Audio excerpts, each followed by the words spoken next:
très impressionnant. Rendons-nous à présent à Daloa pour parler d'environnement. À l'occasion de la Journée mondiale de l'environnement, l'ONG Action pour l'innovation et le développement durable a organisé la première édition de la conférence universitaire sur l'environnement en partenariat avec le programme thématique de recherche sécurité alimentaire et nutritionnelle du CAMES et la direction régionale de l'environnement du Haut-Sassandra.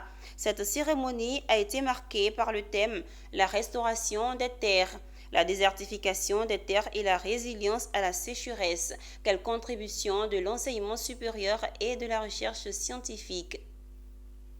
La restauration des terres, la désertification et la résilience à la sécheresse. Quelle contribution de l'enseignement supérieur et de la recherche scientifique. Ce thème a rassemblé des experts scientifiques et chercheurs des universités Jean-Laurion-Guédé de Daloa et Alassane Ouattara de Bouaké lors de la première édition de la conférence universitaire sur l'environnement.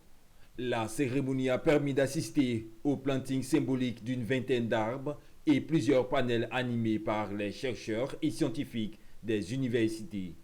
Les autorités locales et représentants du gouvernement ont invité les institutions de l'enseignement supérieur et de la recherche scientifique à s'impliquer dans la recherche de solutions durables, mais aussi d'accorder un intérêt à la problématique de désertification. Nous allons faire du porte-à-porte, mais tout ça, nous voulons faire ça avec l'université Laurion-Guédé, où ils ont des étudiants qui sont en environnement.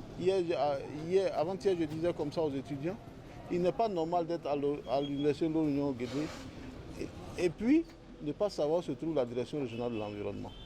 C'est pas normal. On ne peut pas travailler, on ne peut pas chercher à travailler sur l'environnement sans voir ce que l'État fait en matière d'environnement. Au cours de ces assises-là, il sera question pour nous donc de proposer des solutions viables, des solutions durables pour la restauration de l'environnement. Et au sortir donc de ces problématiques-là, nous allons donc formuler ce qu'on appelle des actes de recommandation que nous allons donc déposer dans les différents ministères et institutions de recherche au niveau donc des pouvoirs décisionnels pour qu'ils puissent aussi à leur tour prendre en compte les propositions donc des enseignants-chercheurs relativement à cette journée mondiale de l'environnement qui est aujourd'hui lancée.